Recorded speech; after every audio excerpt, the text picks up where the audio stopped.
Hello, everyone. My name is JDCalderon, and this is of Mice and Wool. Wolves. Ow! Oh, you're not feeling well. I'm not just. Yeah. JD's got medicine head. Yeah, I don't even have medicine yet. I just got the thing in the throat that's starting to come up. I'm like, shh. Anyway, without further ado, let's bring in the guest because we only have one tonight. So, it'll just be us. What's up, What's Wes? up, guys? Hey, Wes, tell the good people who you are, what you do, and why you're here. I am Wes Hartman. I am a comic book color artist as well as creator. Currently, I am running a Kickstarter for the final issues in my series Sky Sharks Remastered, issues 1 through 3. We're almost at the 48-hour mark of the last 2 days of the campaign. But in addition to that, I've also created Savage Sasquatch, and back in the day, created Moonstreak and Pirates vs. Ninjas and several other titles back in the day. But I color comics by day and make comics by night. There you go. Very nice. Very nice. So normally we have a couple other heads with us, but they're not here. But and he shows a workshop show. Rob, please take over. My throat is killing me. Yeah, no worries. Yeah, so the way that this normally works is that each creator, which tonight is just you, presents their issue that they need workshopped, and we go through kind of asking the clarification questions. And then once we kind of get to a feel of what's going on, what you've already tried, then we try and give you what we think might help. Since there is only one guest tonight, for those of you out there watching, we're going to workshop this with Wes, get through his issue, and then we'll probably just shoot the shit and talk comics and see where it goes. Yep. Right on. All right, Wes. So what's your question? I don't think there's really an easy answer to it, but I'd be interested to hear you guys' take on what you think. Time management is always the struggle between the day job, family, kids, being available to them, writing your own book, coloring my book, lettering my book, social media my book, trying to get the book out onto all the different platforms, building the Kickstarters and the global comics and Kindles and all the different avenues, and the personal website and keeping it updated, just everything that is involved in all aspects. It's just like, it is a lot. The never-ending struggle of an indie creator. Right. And there's aspects that I love and enjoy doing, but I don't have time to do it as often as I would like. And then there's the stuff I don't like doing that you have to do, like social media. Mm-hmm. And it's I don't know, man. I don't think there's really an answer to it, but I'm always curious to hear what other people do, their approaches, because you never know. Because it's the juggling of it all, and you make the most out of the time you have available and chip away, and it's one of those things where I like to make big progress when I do something. Like if I'm writing, it's like, man, I just want to get the script done like within a week. Mm-hmm. But if I don't hit that, if I don't get it written within that allotted time I set, bro, then it drags out for forever. Or like, hey, I'm gonna letter this book. I got 3 days and I can get it lettered. And I'm like, oh man, if I don't hit it in that time, it drags forever. So it's just a lot of time is gone. Yeah, it's just like, oh no. Sorry, it's kind of cold in the house. we had a cold front blow in, so I was like, oh, where'd all the cold come from? Yeah, it snowed here. Well, Yeah, it was it's 90 cold. degrees 2 days ago, and now it's like 40.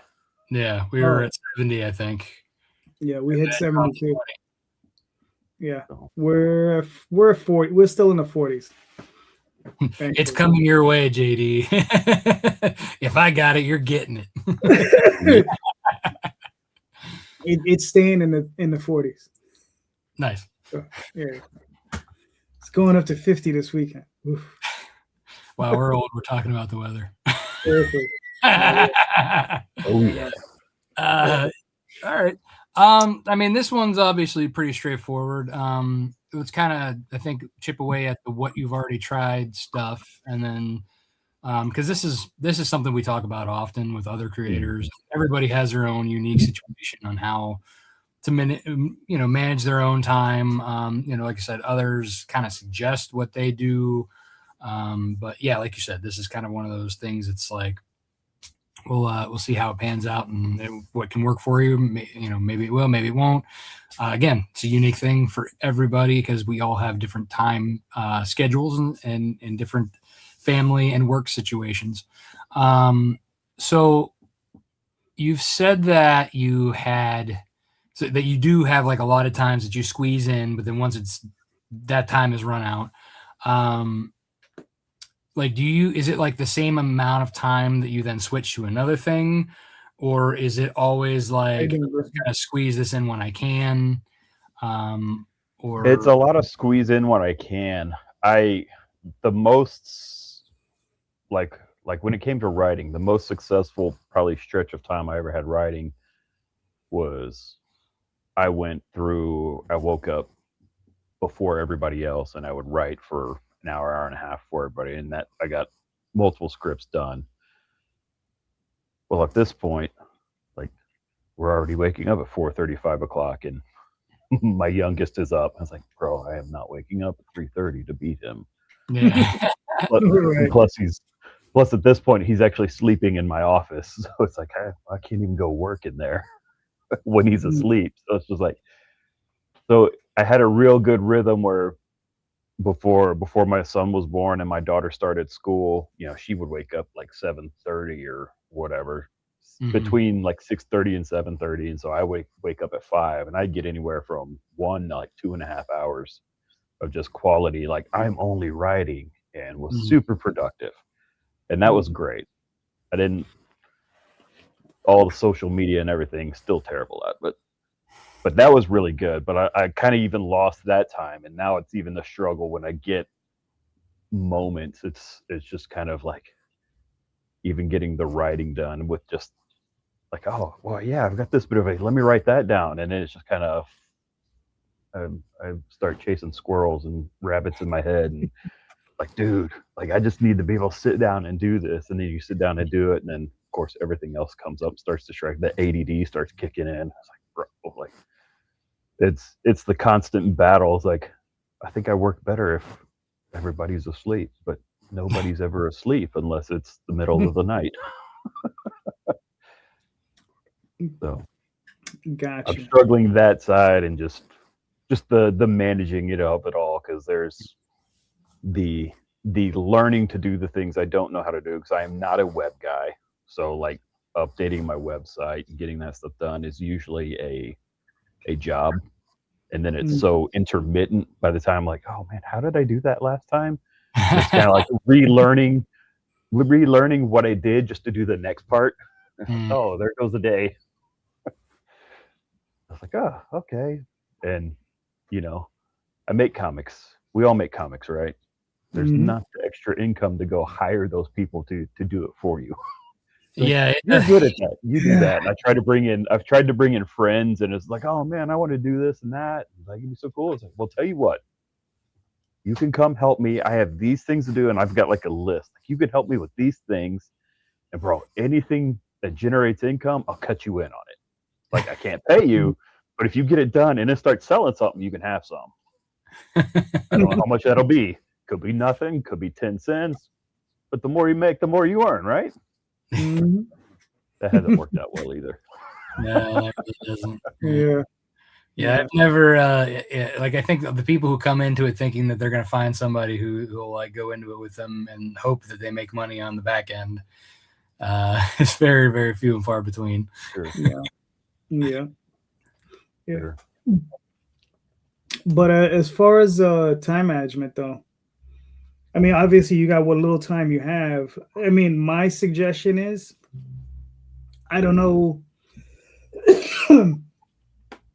when is it you have if you could just set aside even just an hour a day just to sit down and write, I don't know how difficult that would be for you. And also the other thing is, how do you write? Do you do it on a computer? Do you break out a pad? I do a bit of Uh, both, to be honest. I had a solid system that I came up with towards the end of kindergarten last year, school year, kindergarten.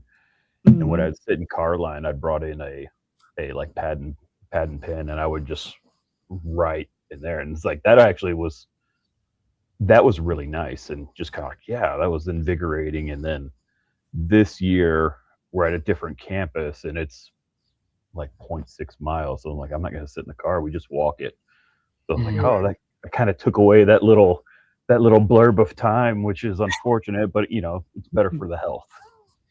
Fair. And Right. and yeah, I'll write on the computer. I'll write on just this, like I have little notebooks that I'll carry with me sometimes. Like I don't like typing on the phone because it's already hard enough to text. I'm Yeah. terrible at it. I got sausage thumbs, Yeah, so it is type, harder for the people with the typing bigger is fingers. challenging. Mhm. So yeah, it's just well, and it's funny because at the moment, my kids are little, which I think is part of where a lot of the challenge comes from because they delight in ruining reading for me. Like if I try to read, if they see me read, they're like, "Oh, it's time to mess with dad." Yeah, I So honestly I can't same remember with the like last. writing. If you're trying to do the writing, it's gonna go. It ain't going nowhere. I had this theory this recently. Like, you know what? There's about like a 30-minute window when my daughter's getting ready for school after I like do dishes and get stuff set, and I'm just waiting on her to get ready. I can write then. That doesn't really work either. Yeah, because it takes you like a good chunk of time to get your headspace in it, and then once you're there, it gets taken away at that point. Yeah, Yeah, and it's Yeah. instantly I pulled out. totally Like, get that because I take yeah, my daughter too. yeah, At that point, I just were like, okay, I'm just gonna rest right, because I don't get that either. right. Mhm. So it's crazy, man. Like I know everybody's in the same boat, and I know there's no real answer, but some uh like I was reading Anthony Johnson did put out a book. It's essentially like a help book. It's not even about writing. It's essentially a system he developed to juggle all the deadlines and never miss and never turn anything in late. And he's like writing novels and books and video games. Like this is how I write all these different projects. And so I was reading through that, and it was super helpful. And that's part of why I ended up starting. Like, all right, let me just get up before everybody else and start writing. He's got other like systems with the way he sets up his desk, but Mhm. like I don't know if I'm going that far, but let me do this part and expand from there. And it was super helpful and productive. But again, life changed. And it's like, hey, we're not going to be up at 3 o'clock now. Yeah. Well, the nice thing too about it, kids get older and they kind of learn to eventually, like when you can be like, hey, listen, I'm working, daddy's this, like, when your son's, not in the office or whatever in the morning or whatever, eventually you'll get to be able to like, okay, you have a set, this is when you're going to be. Like with my daughter, we set especially on the weekends, Hmm. because for whatever reason, she'll wake up at the butt crack of dawn on a weekend. But if it's a weekday, I'm going in there and waking her butt up, right? But yet, on a weekend when I want to sleep in, like, so what my wife and I did is we set like, listen, here's your clock. When it says 8:00, you can come out of your room. Until then, you can, if you're up, you can play with your toys, do whatever you want. Just don't wake the dog up, because that means I got to get up and take the dog out. Um, so like at a Yep. certain age, they kind of like acknowledge when you are able to set those boundaries. So it will change back again eventually. But so let's kind of what we're just kind of worried about now, right? So um, is your daughter? I'm assuming your son's too young, but does your daughter do extracurricular activities at any time? She's got some right now. She's got one after school club, and we're exploring what to do beyond that. Like right now, it's this one event at school that she does. It's Tuesdays here, uh, but I want to get her into we want to get her into something. We're just really trying to figure out the timing and what and when. Like, Yeah. hey, you have an input in this, but we're not going to wait for you to pick because you'll never pick. Right. So Yeah, so that's kind of like, like with my boys, I did the same thing my parents did for me. Started off with soccer and baseball, and see what they stuck with. My oldest stuck with baseball for a long time. My youngest son was like too much ADD or whatever. Like it didn't soccer bored him, baseball bored him, so we put him into dance. That got his energy out. He stuck with it for a very long time. Now he kind of wishes that he would have done more sports because now he plays football, basketball, and track. But like had he been able to focus earlier. And then with my daughter, we put her in swimming and dance and stuff like that. And every time I go to one of these things, when they're younger, you kind of have to sit there. You can't just drop them off and go. Right. The older they get, you can, right? But for the first several years, you got to sit there. So while you're stuck there, that's always a good time, to be able to write or to do something. If you have like an iPad or whatever, you just sketch, draw, color, whatever. I always have like a notebook with me whenever I'm sitting stuck at one of these events while they're there. Just that's kind of like for me the writing time till I just kind of like help get like the idea that is popping in my head scripted a little bit so then I can take it and put it into this on my computer later. Other than that, the getting up early, like you said, it doesn't work right now, but that's something to, again, once you get that reestablished. Evening times, and I'm sure you're taking advantage of the evening as much as possible. It's usually it's been with the projects I've been doing for coloring. So I've got a 19-month-old son and a 7-year-old daughter. So, and he stays home with me because I work from home, so it's just easy that way. And so we go through a rhythm. We drop her at school, come home, and I make my breakfast and give him like second breakfast, and then he'll nap, and I'll work through his nap, which will be about 2 to 2.5 hours. And then we'll be up for about 2.5, 3 hours, and he'll go down for another nap. Whether or not he sleeps is the question, but he'll stay down for about 2 hours. The older he gets, the less napping he'll have. Well, and he fights it. He's like, I thought my daughter was stubborn, but she's nothing compared to him. So that's a treat. And so I'll work in his second nap, and then it's time. We'll go get my daughter up, and then once they go to bed, I'm usually back working again, just because the deadline is, the project has been challenging enough that it's just kind of like work. And I finally finished that deadline and moved that project off the plate. So it's been like Sky Sharks. I just finished the work on the book like last week. So as soon as the campaign's done, that'll go to the printer, and I'm working on Metal Shade with Isaac Bell right now, and I'm trying to get that done hopefully next week. I've got a few pages left, but that's going really good. And I'm hoping I can get that finished by the end of next week. And then we got another project after that. And once that's done, going back into my next book will be Sasquatch again. Try and get that launched this summer, barring whatever other freelance comes along. So because it's, as much as I love putting out my comics, the freelance stuff is still kind of, the bill.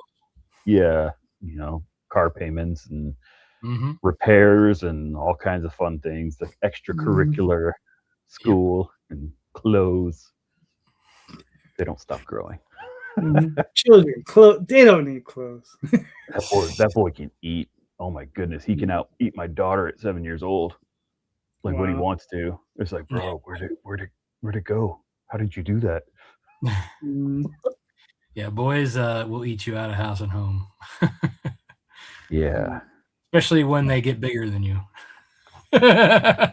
Oh, it's all right, man. As much as he eats now, I'm like, bro, we're gonna have to like start you cutting grass or something like when you're 5, because I don't know how we're gonna pay for you at this rate. That's but he's good. He's a trip. We have fun. Yeah, I miss my boys at that age. Oh, I miss my daughter at that age too, the youngins.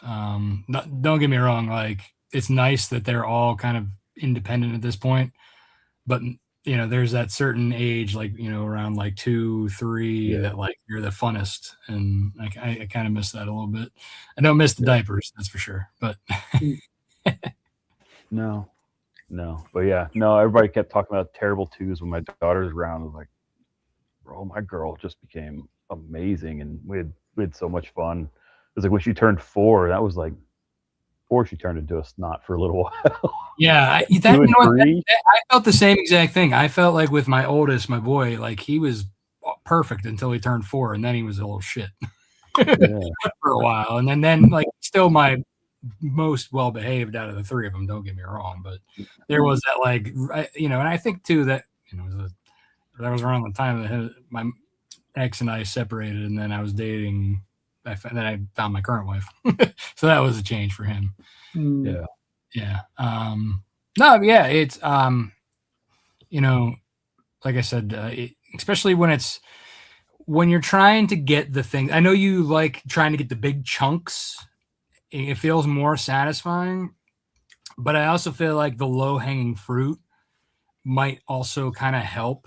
Like when there's something that you can get done in that very little bit of time that you can, and it all kind of like builds up. So, and it also like, this is something that I've learned too. Like when I write lists, like I'll have like the big projects and then these little ones, kind of like ancillary stuff that's just kind of dangling there. And if I can get those off my list, even though they're not my main focus, it kind Right. of gives me that dopamine hit of like, oh, I accomplished something. Let's do some more.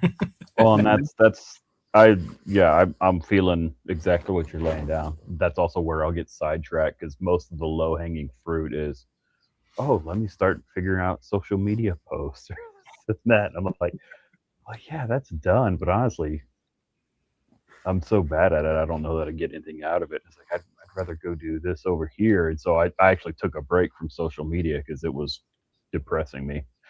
I was like, you know what? I was doing a lot better headspace before I was like constantly on. Let me get back away from that, and it freed up time. So I started becoming more productive, and it was right about the same time my son started cooperating with the schedule.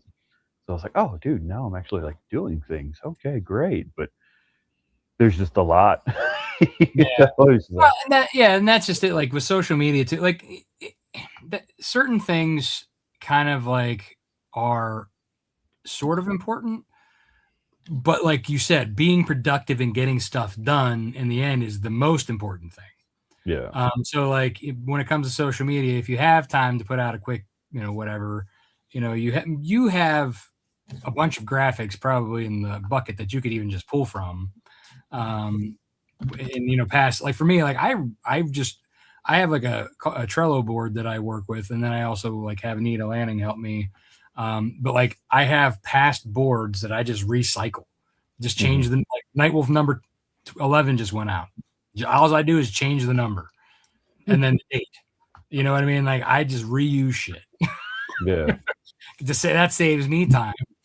And so that's kind of like one of those things. It's nice. It's like, okay, now that's done real quick and I can move along. Right. But in the same sense, like, yeah, I get like, letting certain things on the website slide or the home, in the social media, because the main thing is the book itself, getting that going, as long, if you have like a finished product that helps sell more, and you could even just say, hey, the book is done, go here, like that like sometimes it just takes that much. You don't have to be like the marketing guru. You just have to be like a quick boom. You put something out there, heck, even like it's something too that could help you as far as like keeping your socials like relevant, even when you're not like promoting a Kickstarter, is just like taking, if you're having a beer and you're like, oh, I really like this beer, take a picture, be like, I'm relaxing with a beer for once or whatever. Like me, I'll occasionally like post like something that I like, a meat or something that I found and with a steak that I just cooked, just to kind of keep, and people talk more about that than they do the comics, so it kind of helps. Mind-blowing to me. What's that? That's mind blowing to me. Right? Exactly. That's what I mean. Like people, they're like, because it's something I think that more people can relate to. Is that they're like, oh, I love having a drink while I'm cooking steak, or something just simple that they can relate to. But it also helps feed your algorithm that you don't have to do anything except for take a picture quick, like one sentence, boom, done. You know what I mean? Like that simple, that quick, and actually very helpful. Nice. And then later, when you're ready, boom, one of your first couple posts for your thing is like out there, and so you're kind of still up at the top of the algorithm. And then eventually, the more you post about the campaign, the less you'll be in the algorithm. Yeah. No, because that's an interesting strategy, because I reuse some, but I also just hate beating a dead horse like over and over. So I was like, man, I don't have good nothing to say, so like I'm out. But that's also, like I said, it's unfortunately the way the algorithms work is you have to constantly be doing something, one post a day or every other day, some kind of a cadence that keeps you kind of floating and relevant. And my wife's always like, why do you always share this stupid shit? And I'm like, because it helps with the algorithm. I mean, I don't like doing it, but I do it, and Tom knows, he puts up stuff all the time, that's relevant to his comic books, but it's stuff that people will talk about. He talks about movies, really isn't related to his book, but people talk about it and they interact with his posts. He says he doesn't like a movie, people go and yell at him. And he's like, yes, feed me. Exactly, yeah. He does have terrible taste, though.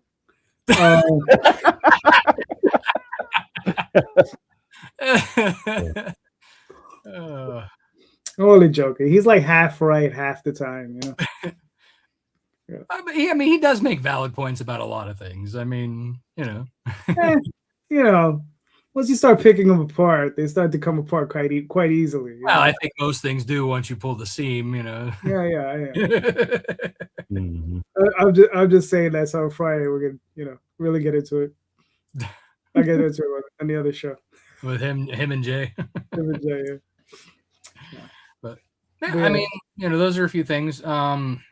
Lately, I know like you're supposed to do like the email thing every other week or whatever. I've kind of let that slide a little bit, just for the fact that I've told my email audience, I'm busy, I'm coming back whenever there's books. I mean, they come, if they're already fans, they're gonna come back, right? Just let them know when you're going live. I think it's for new people, having like that welcome series is always nice. Yeah. But once you have that done, as long as you make it somewhat evergreen, you don't have to go back and revisit it. It just kind of recycles itself. And I'm the opposite. I'll spend more energy and time trying to do like the email and like writing the newsletters than I will the social media. And I can't even tell you why. You know what's funny about that is that one newsletter that you spent all that time writing, you can break that up into several posts after the fact, and then you can redirect them back to your email.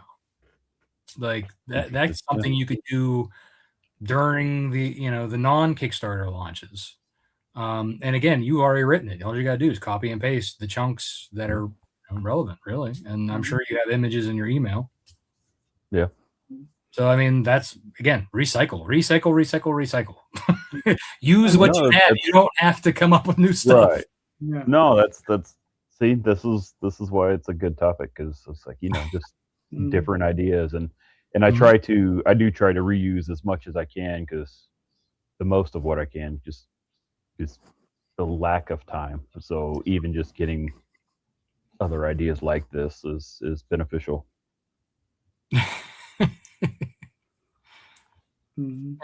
Yeah, that's the other thing is getting them to open and engage. So I mean, if you're already spending that time in it, you're just use what you're already good at. Take those snippets, put them out there. Well, who knows if I'm good at it? Well, I mean, if you got people opening and reading, I didn't say I was good, bro. I just this is where I put the energy. Well, like I said, you have content and you have two series that you've actively done on Kickstarter. Mm. So you have 2 series that you can actively reuse content, and with Savage Sasquatch, like that to me, like I think was one of your, you had a really good series with that, and people loved it. It was unique, a unique take on Sasquatch, and then it's something I think people, when it comes back, will definitely jump on board with. It's one of those things where I knew I was building good momentum with it, and there was an active one, both conscious and unconscious decisions to step back from it, just because I knew it was going to take time to get more made. So that was part of why I wanted to do Sky Sharks, because it was done, and that was initially just going to be like, bro, I'm gonna knock this out in 3 issues, be released all 3 within like 18 months, and just be out. And like as soon as I finished the first issue, just everything went topsy-turvy. Like, that's not what you're doing. It's like, okay, that's fine, and so it stretched the release schedule quite a bit. And I mean, I literally had 2 other series in works that I was going to be releasing in conjunction with Sky Sharks, brand new. And so one of them, every time I was launching into production, like I was like 2-3 days away from having the artist start drawing the script. I was like, yeah, I'm just waiting for this check to clear. That way I know I have the money and I can get him going. And it's like, oh, hey, refrigerator died. Yeah. It's like, don't start drawing yet. Yeah. Like, okay, so that one hasn't been drawn.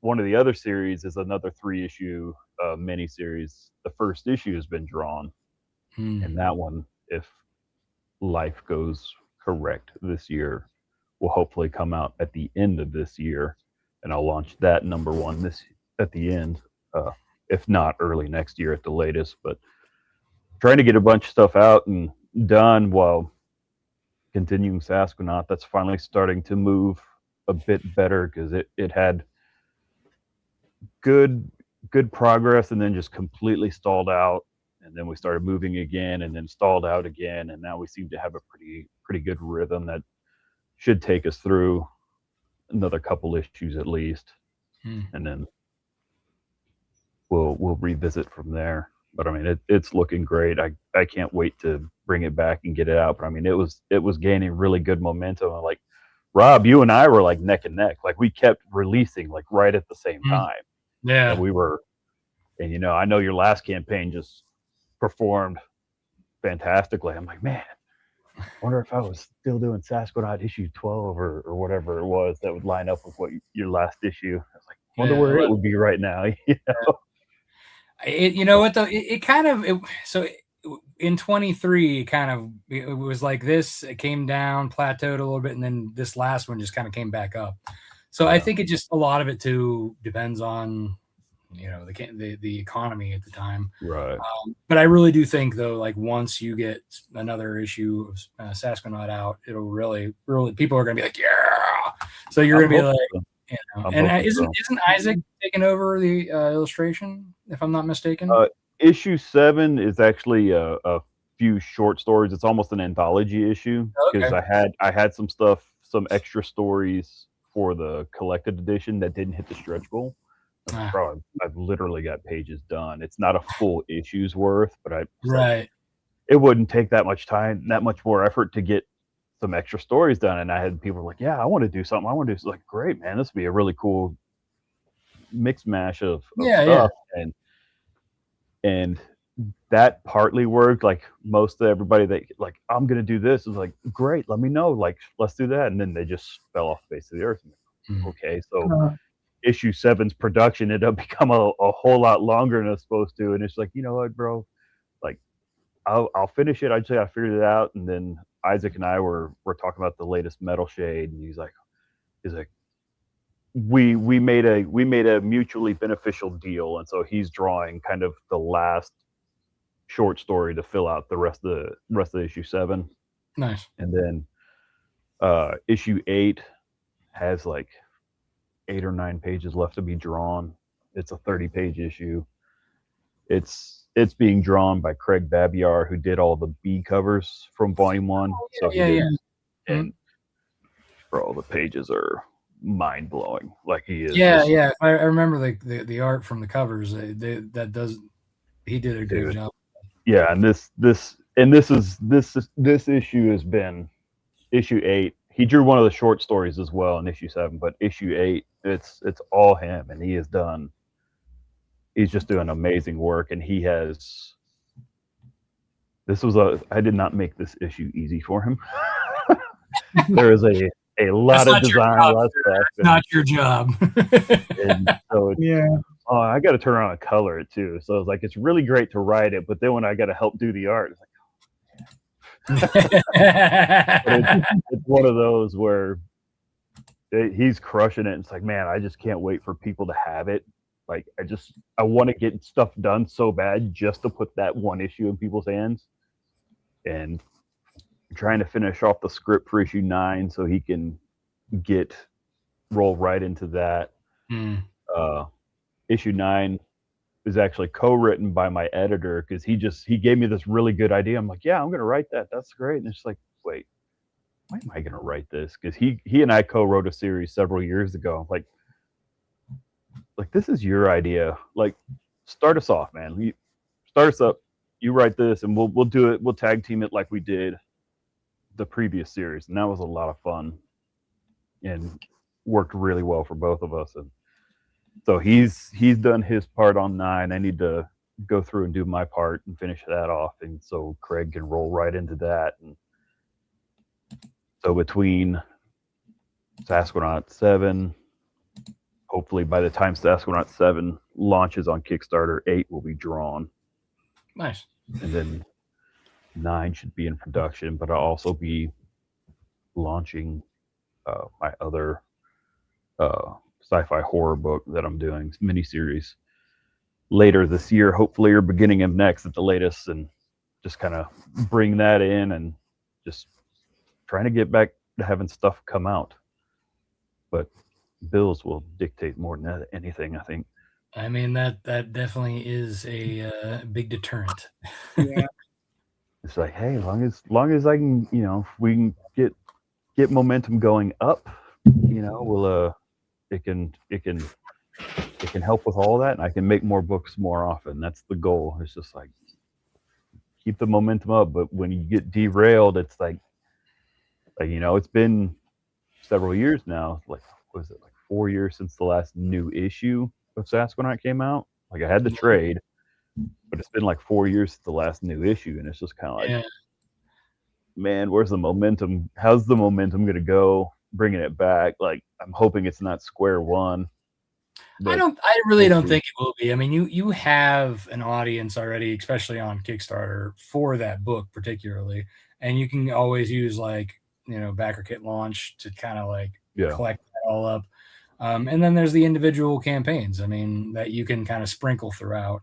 Just as long as you're kind of I think if you properly lead up to it, though, share, some sneak peeks well enough to get people to go to your pre-launch page. Yeah. I think that's going to be the strategy you need to really kind of hit. I like the new pre-launch on Kickstarter where you can actually give more info and some graphics. I think that's a significant upgrade that really helps in that. Definitely. So I think the more you can build up your pre-launch audience, the more, because really those are the ones that convert more than the ones who are following after the campaign's launched. So that, because you kind of can see the two different numbers now, they separate that. So that's something that's kind of nice to see. But yeah, I mean, I think your audience specifically, because you kind of built them on the Sasquatch, as opposed to your new series that's not really new, but it's new on Kickstarter. Right. It's new to them, but yeah, it's and that's one thing I've been trying to. Different audience too. I mean, essentially, so that was a start over for you. Yeah, yes and no, because there's a lot of similarity in tone within and storytelling in it, just due to Sky Sharks. I guess for clarification, that was my very first creator-owned story I did. where I created it wholesale, and then Fred became the artist on that because it was going to be somebody else, and then we kind of swapped roles, and Fred came in, and Fred just kind of took me masterclass, and it was just like incredibly eye opening and just super informative. And it's like, bro, you have everything in that book just kind of taught me so much about making comics just by making it, as opposed to like theory or reading about it. It's like, okay, great. And like, oh, these are, and okay, wow, just yeah, reasons for things. Okay, now these make sense. Like you've explained it, and it's kind of like trying to sell it to the Sasquatch fan base, because like, I didn't have a fan base when we did it. It's just kind of, so I was like, all right, everything you like about Sasquatch, well, I learned it over here. If you like Sasquatch, you're gonna like this because this is where I learned it. Right. So let's show everybody. Do you want me to play this video? If you want. Yeah. It's done. Everyone at West, I'm so excited to be back for the final issue of Sky Shark Remastered here on Kickstarter. We successfully launched and delivered the first 2 issues together, and now we're here to finish the mission. In this final chapter, the stakes couldn't be higher. Dr. Castle's doomsday weapon is live, and the world is hanging by a thread. The Sky Sharks must infiltrate the Steel Fortress of War Island for one last chance. It all comes down to a final face-off with a former friend. Is it redemption or doom? You'll have to read to find out. This is the definitive version of the story. Like the first 2 issues, this is more than 40 pages of diesel punk adventures, fully remastered and recolored. And because I've done this before, the process is dialed in, the book is nearly complete, and the rewards are set, and I'm ready to get this final issue into your hands. Thank you for supporting this journey from the beginning. Let's finish the series strong, hit that pledge button, and let's get the Sky Sharks in the air one last time.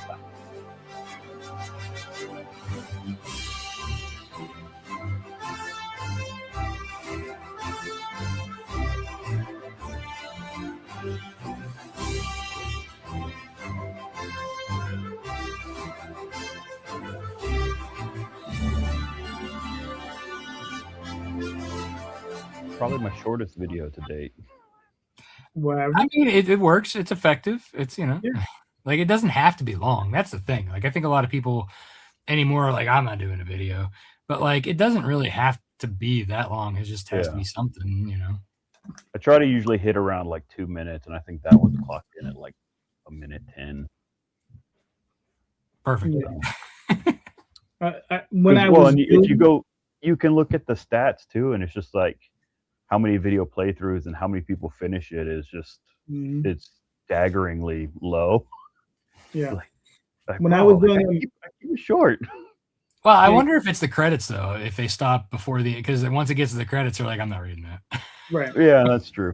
I just threw that for grins on myself. For myself, like, it's a movie. I mean, well, that's just it. Even JD stopped. Oh yeah, I mean, I was like, we're not gonna sit through the credits. Yeah. So that's that's it right there. That's what. Right. Yeah, you gotta keep on the 60 seconds is what you should try to do. That's always been the general rule because people don't like watching long clips, especially these days with TikToks and all that. Yeah, it's just definitely the thing you're fighting against. I don't do any of that. No, I don't either. My wife doesn't. She'll send me texts of like TikToks, and she's like, did you watch my video? I'm like, no. No. I think it's really starting to piss her off too. Wow. All right, so Wes, walk us through this. What are we looking at? All right. Well, so I try to go through and explain a little bit of history, like I walked through with you guys. How it was my first creator owned, and just it came out monthly, so we had minutes to do each issue. So now it's been unavailable for quite some time, just selling out and low print runs, and so it's kind of like it's done. I know it can look better, and the thought process is, I'm not reinventing the wheel when it comes to reworking the pages. I'm trying to keep what's there, but just push it a bit further, because the original job wasn't bad. It's just hey, we didn't have any time. And so Right. it's going through making them look better. But essentially, the story is about I think the A team in airplanes. So Mhm. they're hired mercenaries. They go around and do jobs. They're generally good guys. They don't try to take on work that would be bad, unscrupulous. They're altruistic. They're white hats, Mhm. and they older guys were in World War I. World War II hasn't happened in this world, just kind of alternate history. And so older guys, they've seen some things. They've got young crew member Jason Mars, who's kind of the hothead, hotshot, uh, who's in line to kind of take over the crew one day, but causes lots of problems. And he the first job that we open the book on is goes off fine, but he has a problem with the guy who hired the job, which comes back and bites him in the butt. And we get to have our doomsday weapons and mad scientists and femme fatales and all kinds of stuff. My love letter to the Rocketeer and Black Hawk and Sky Captain in the World of Tomorrow. And just back in the day, there weren't any books like this on the shelf. Rocketeer had been out of print forever. IDW was not doing it. There weren't Dynamite wasn't putting out their pulp heroes like the Spider or the Shadow or any of that stuff. Like nothing was out. And it's like, man, that stuff's great. I enjoyed it when what little I would ever find of it, delving into that. It's like I want to do more of that. And so that's how this came about. We put it together and like it wasn't successful, but it wasn't a complete catastrophe. But it was low print run, and I had taken over the writing duties on a series before this, I Hunt Monsters. So I'd written a few comics before we ever launched this, and yeah, the guys at AP just kind of let me take my idea and run with it. And then Fred came on and took me to school, which was a lot of fun and eye opening, and that was one thing I really like going back because Fred's a very unique artist and one of the single most creative dudes I've ever met, and I feel like I never quite did him justice coloring his work in the past. Like it never just was quite there. So it's been a lot of fun coming back to these pages and revisiting them, and like the covers. I've been doing remastered of some of the covers from the original series where like the first issue I had Fred actually colored the first issue after because we had to get it done for solicitation. So I didn't even have line art for that cover, and it's my favorite cover of the whole run. I was like, man, that thing's awesome, but I want to redo it, and the only way I could redo it is I worked with an inker and kind of we in tandem rebuilt it and re-inked it together, and so we had fresh lines for the cover. It's like I'm gonna color this like all new, and I was super happy with the way it came out. Like I'm doing this for all of them, and so each issue I've issue 2 was inked by somebody different. Jimmy Reyes, who's been doing a lot of work with Dave Finch recently, and has a book I forgot what it's called, Dragon something. He was funding on Indiegogo, and heck of an inker and heck of an artist, and we worked together. I know him. He's local to me, and so we chatted, and he's like, "Yeah, I'll ink it." And he gave Fred kind of a real '90s vibe, like '90s image vibe, which I was like, dude, that's really cool. Like Fred does not look like this, but it still totally looked like him. So that was really cool seeing that effect.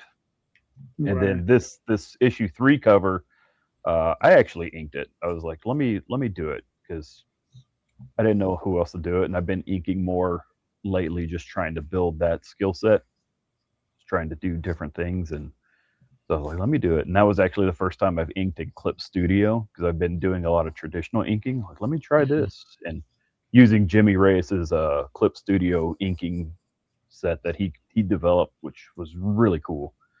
I liked it quite a bit, and it was a lot of fun. I want to do more of that.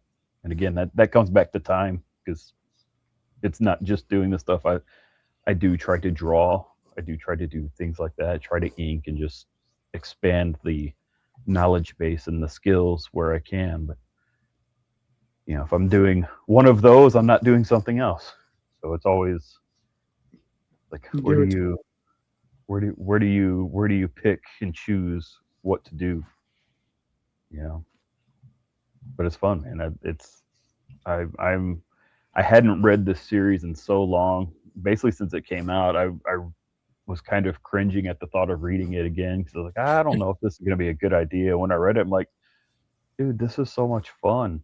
Like, I don't know what I was worried about. It's like, I credit Fred more than myself. I give Fred all the props to that.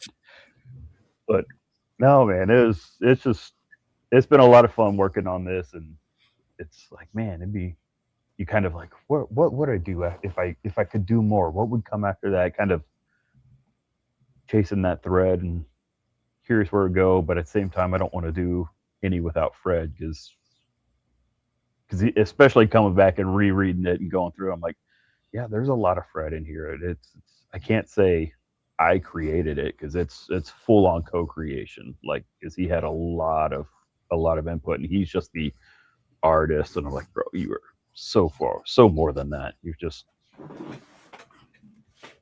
Nice. But yeah. Oh, that's cool.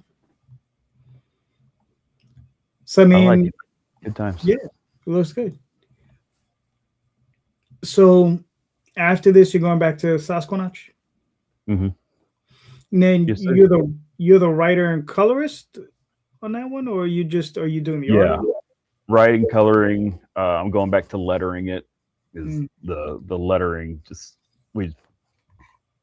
I've had to move on, so I'm going to go back to lettering it. So haven't done that since issue 2. So that'll be fun. In issue 7's really fun because it's got a mix mash of artists in it. So a really good buddy of mine did that. It's the short story I really can't wait for everybody reading because it kind of unlocks more of Sasquatch's past and just it's fun. It's drawn by, his name's Montos. He's currently doing a lot of stuff from DC.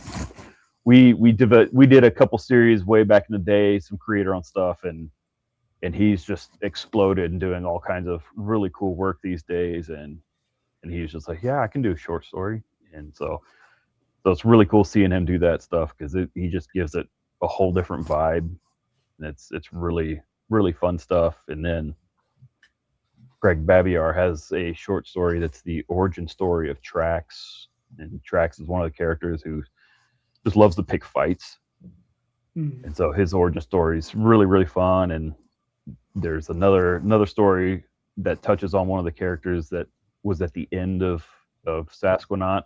And that story is actually written by Vince Hernandez, who's the editor from Aspen Entertainment, but he's written like Karis Magic and several of the Fathom series and all kinds of stuff. And he wrote a really cool short that I like a lot. Kind of pitched him a real like 2-sentence thing and like, here's just kind of a rough vibe, go with God and let me see what you got. And he came back like, oh man, that's really cool.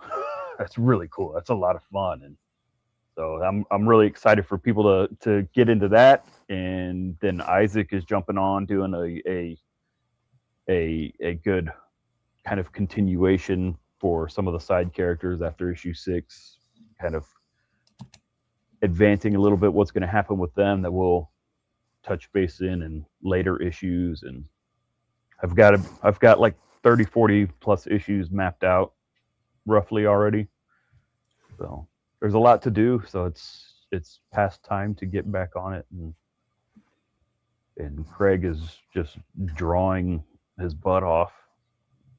I can't wait for anybody to see that. It's astonishing work. We go to cons, and if anybody comes and starts talking to me about Sasquatch, I'm like, oh, hey, check this out. I pull out the phone and start showing them a page or two from my messages, tech messages, like, oh, wow. I was like, yeah. And that's just, this big. Wait till you see it. So Nice. I'm pumped, man. I can't wait for that stuff to come, and I can't wait to get Sasquatch or not Sky Sharks done, because this is been a short job that's become a bigger job than I expected, but I'm really happy with the end results. I'm really happy with the issues that have come so far. I really want this last issue to come out to kind of bookend it all and get it around, because it feels like it became kind of a redheaded stepchild to me, because I just kind of like, Sasquatch, or I keep saying Sasquatch. I'm sorry. I'm tired. I've been up since like 4:30. So It's understandable. Yes. Sky Sharks, like because it became unavailable, or I had like a box of issue 4 and I think a box of issue 3 or 5 or something like that, but that's all I had. It's just kind of like I can't sell, this like 100 copies that I pulled out of the warehouse at Man Art Press, because it's like issue 3 and issue 5 or issue 4 and 5 or something. So they're literally just giveaways at cons, and I gave them away for a good while, and it's kind of like after coming back and rereading and re-immersing myself in all of it, I'm like, man, those are really good books. People should have bought those. Wah, wah. I was like, it's all right. They probably wouldn't, because I didn't have issue 1, but now I got them all, so they better come get them, because this is good stuff. All right, cool. Well, you still got 49 hours. Yeah, I think once that 48 hits, I think you'll get that last 2-day boost. Definitely we'll get there. It's been an interesting campaign, because usually, in my experience, I don't know how you guys are. I'm sure you're kind of saying, well, I know Rob is, but there's a good momentum upward for each campaign, as long as you deliver timely and stay communicating. And this issue started off, momentum. It had a pretty good boost over the last campaign issue. Like, oh yeah, I'm some pretty more backers, more numbers, more financial numbers. Like, we're doing good. Like, this will be an easy win. And then it just kind of cratered in the last week. It's like, oh wow. And then it dropped below the performance of the last issue, which is like, oh, that's kind of a first, where the next issue is going behind. So that lately the dead zone starts earlier. It's like people come right at the beginning or right at the end. There's that, like, it literally is like, this is what it looks like when you're looking at those stats. Well, I actually had obviously the first like 24 hours was key. The second, for the 48 hours was okay, and then the next like week and a half was decent. Like, it wasn't dead, but it was like, hey, I was getting 4 something or 5. steady. Yeah, I was like, it wasn't $1,000, but like, yeah, I'm making good progress. Rock and roll. This is great. I am happy with this. Let's keep doing that. And then it just like, it'd be like a backer every like 23 hours, and it'd be like at the digital tier, and I'm like, I'm thankful, but it's like $8 isn't really moving my needle much in a week. And thank you for backing. I appreciate you so much. Please tell your friends. But it's also like, I got to get to that goal still. So it's trying to pull out all the stops where it's like, I wasn't that concerned. Like, we'll hit that, no problem. Now it's like, oh, I got to get back on it and try and start reaching out to where I can. And thankfully you guys are like, hey, you want to do another thing? And what was it? Not yesterday, Sunday, right? We did one Sunday, JD. We did one Sunday. That's great. And it's kind of shooting out, hitting you up, Rob, and like hitting back to Isaac, whoever's willing and or able, because I don't force anything on anybody. It's like, hey, if you're willing and able, great. If not, I try not to do it to random people. I try to do it with associations that there's a pretty good. Yeah, it's a lot easier when you already have an established relationship. When it's like weird when you're like cold calling somebody you've never talked to. Right. Well, and it's like Isaac. Isaac is doing he did the Kickstarter cover for issue 3. So it's like, yeah, hey man, like, throw an update out. That'd be awesome. He's like, yeah, I'll hit one up tomorrow. I'm like, perfect. That's great. Rob, we did the cross promo with the book. It's like, hey, if anybody read it, like, come on. Hopefully that'll happen. We'll see. And and just anybody and everybody. Like I've reached out to a couple others, and it's kind of we'll see if I hear back in time because I don't know what is happening. You know, life happens as for everybody, so it could be hear back, could not. Just no worries. But it's putting it out there, trying to do what we can, trying to beat the drum, reach out in old campaigns, and like, hey, this is going on. And Yeah. That's really funny though. It's really helpful because I've been trying to do the unique tags just to kind of see where stuff's coming from. It's like I use BackerKit launch, and that's super helpful. It's like, yeah, so everybody in my previous back campaigns, it's like they got it, like they're getting it, but you still go throw it in an update in one of the games. Like, hey, they come from one of those updates. I'm like, you already got the emails, but okay, it's weird. It's like people just sometimes it's funny because like I'll get the people who like be like, look, dude, I've seen all the like I've seen it. I'll be ready. You know, if I'm going to do it, I'm going to come when I'm ready. Right. Then there are other people who are like, oh, I never saw it. You know, you never know. Right. Like, especially when it comes to like spam boxes and stuff. And that's, why, unfortunately, and I've even told there was a gentleman that I told this time, like, unfortunately, not everybody has seen it. And if you're getting the launch emails, that means you haven't backed yet. So when you do back, you won't see it anymore. Right. So it's just like, why wait till the end then? It ain't like you getting charged until the end. So it's like you can back on day one. Exactly. I actually even had a gentleman, it still boggles my mind because they're like, oh, well, I'm waiting until I get paid. Or I'm like, well, I don't know. I won't get paid until after this. So and so. I'm like, well, I am doing the BackerKit, and you can, even if you drop, BackerKit will still bug you. So you can fulfill your thing. And then just when I'm ready to charge, the BackerKit stuff, June, you'll have that much time to get ready. Right. Yeah. Sometimes what I have is I have backers who skip campaigns. Right. And then they'll do the catch up, like the third campaign or the fourth campaign, and they'll buy a bunch of stuff. So, yeah. I mean, people do it in their own way. I mean, it's not that they're not interested. It's just that maybe they can't do it at the time and they'll get you next. You know what I mean? Yeah. A good buddy of mine, he recently told me like a Sunday or two ago, he's like, hey, I wanted to let you know, like your email is going into my spam account, like my junk folder. I'm like, okay. Like, mark it as not spam. Like, I just wanted to know. I'm like, it happens. I mean, that's really going to happen when you don't open my emails because I knew he hadn't. Yeah, you don't open the emails. Those are going to go in there. I mean, after a while, I do the same thing. There's ones I've not opened that, like, why don't I ever see that anymore? It's like, oh, it's in the junk folder. That's it's the same as the algorithm when it comes to like social media. If you click and react on a post, you're going to see more of I got social media. I got the newsletter. That's why I post on the updates. Like, it ain't just one spot. I got it everywhere. So if you don't know, like, I don't know what I can do because exactly. Everywhere I have info for. Yeah, I mean, I think people when they get on your list, they assume that helps you, but what really helps you is them opening it and marking it as not spam. So for those of you out there in Facebook land or YouTube, if you're out there and you're on one of our lists, it helps more if you actually open. You don't even have to read it. It'd be great if you did, but when you open it, it actually helps. Yeah. It's made my newsletter list grow very slowly because I've gone back and cleaned it a few times. Like, bro, you've been signed up for like 3 years and never opened it. You're gone.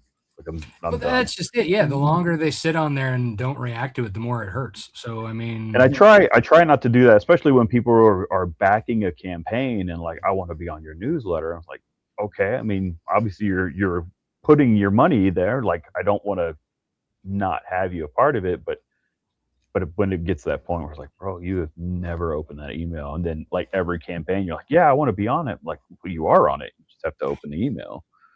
But yeah, I mean, the caveat there is that like if you are using BackerKit launch, they're going to get those emails too. Like I segment out my Kickstarter backers from my MailChimp when I'm going live because I don't want to double hit them. You know what I mean? Oh, I'll double hit them just because you never know. I don't care. I try not to do it on the same day. You will get it all. Like, I try not to do it the same day. I do try to like spread it out, just stagger it, just for that. But Yeah, no, it's like because it's again, it's like, bro, like you're my good friend. You have supported me incredibly well. Thank you for telling me it's in the spam, but this is why it's in the spam. Yeah. But hey, here's you all these want to other keep it out of avenues. the spam, you actually have to interact with it. Thank you. Right. So, To all good when you friends see out me on there. Facebook, it's like I don't ever see you on Facebook. That's because you never liked it. Like you read it, but you may not have liked it, and you don't ever see it again. Click on the image. Yes. Right. Write a comment once in a while. Something. Interact with it. It doesn't take long. Just tap it with your finger. Well, and I used to read a blog, I guess, for lack of a better word, from a frontman of a metal band, and he's like, our Facebook page has like 1 million something people following it. He's like, that's really cool, right, Chicken? Do you think we sell 1 million records? Like, there's apparently more than 1 million people that like us, but we don't sell 1 million records. We sell like 10,000, And it's just like, that's kind of eye opening. I'm like, man, social media, like what a mind screw. Like, oh look, Ma, I made it. I got 1 million followers, and you get interaction with like 0.5%. Yeah, gone are the days of the nice organic interactions. Yeah, it's wild, man. It's kind of eye opening. It's like I've been trying to figure out like Pixel and Google Analytics and all that. And like I don't know, it's like reading Chinese or something to me. Yeah, Google Analytics got way too complicated, especially once they got the Google Tag Manager thing. Mm-hmm. Because before you just be able to drop in, a thing to your website, and then it was like telling you all this stuff about your website. But then all of a sudden you have to do all this extra complicated crap to do the same thing that you already been doing. So why did Google overcomplicate it? Oh, because they have too much money and time to do in employees that they need to keep going. That's crazy, man. I try. I do. I actively try to learn this stuff just to figure out how to do better. And that's a time suck because I don't. Yeah, I mean that's just it. Like there's just so much now. Like there's so many different things. Like I envy the creators of the 90s and earlier because there wasn't this much.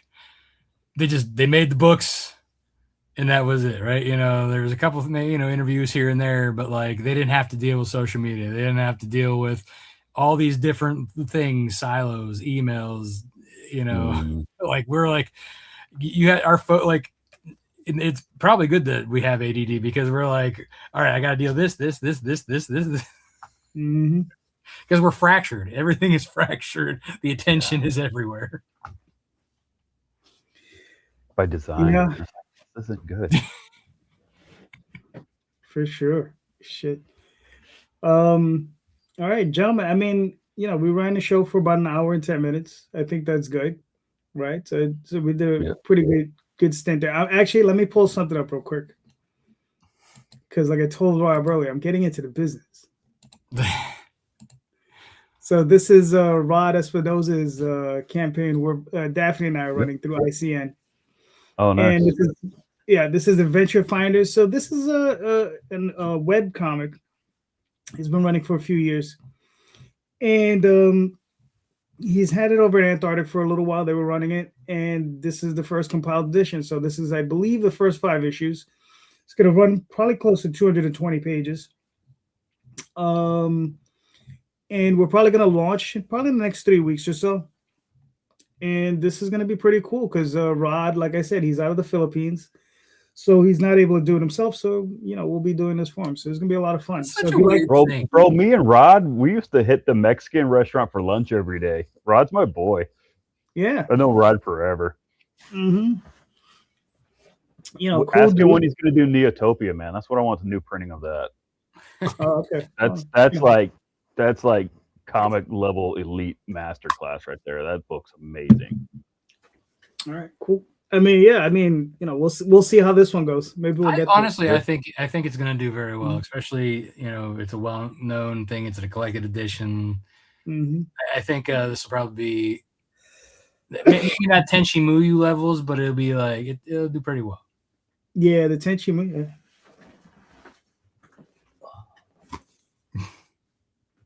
Got my hardcover. Nice. Yeah. I mean, we'll see. Because what's funny is those guys, we just did a signing with them, and they're talking about they still have a lot of people requesting it. So they're talking about reformatting and releasing it through bookstores and all kinds of stuff. So we'll see what happens. I'm like, just keep cutting me checks. It's okay. Do whatever you want. Yeah, you do that. Give me the money. Exactly. Just keep paying me. It's okay. I will support you every step of the way. That's funny. Oh, yeah. Cool dudes. Cool dudes. All right. So, gentlemen, thank you so much for being here. I apologize for my lack of involvement. Like I said, my throat is starting to really bother me. But Wes, please let us know where they can find you in your work. I'm on Facebook when I'm on social media, that and Instagram, mostly Instagram. The Sasquatch. Facebook is my name is the primary one, but I have one for Cosmic Root Studio, which is my imprint, and also Sasquatch. But yeah, Instagram is probably where I lurk the most, at the Sasquatch, and west-hartman.com is my website. I have books available there as well, both digital and print. And I've got the Kickstarter running right now for Sky Sharks issue 3, and includes all the issues to finish the whole story if you haven't read it. And it is concluding in just over 48 hours. All right. Very nice. Everybody go check it out. Rob, where can we find you in your work, sir? Yeah, as always, you can find me at Lone Wolf Comics on pretty much any social media platform. The ones that I'm most active on are Facebook, X, and Instagram. You can find me personally at Raw Multari at those same three. LoneWolfComics.com. You can go on there, learn about my titles, as well as buy back issues of said titles. And yeah, I got Snowpaw Volume 1 coming within the next month. I believe I'm aiming for an April 15th date. So go out there. It's snowpod.lonewolfcomics.com. That'll take you to the pre-launch page, and hit that follow. All right, cool. You can find me on Facebook, Instagram, Twitter, DeviantArt. Right now, for I think another 38 hours or so with the Oswald Chronicles on Kickstarter. So that's still going, and then I don't know, another 2 or 3 weeks I'll be back. So thank you so much, everybody, for being here. And just remember, everyone, go check out the show notes. In the show notes are the links to at least, usually it's the creators, but it's Wes, and probably my books. So go check them out. And just please click on those links, buy those books because they're awesome. And thank you so much, everyone. And just remember, read more indie comics, especially ours. Have a good night, everyone. Thank you. Bye. Bye.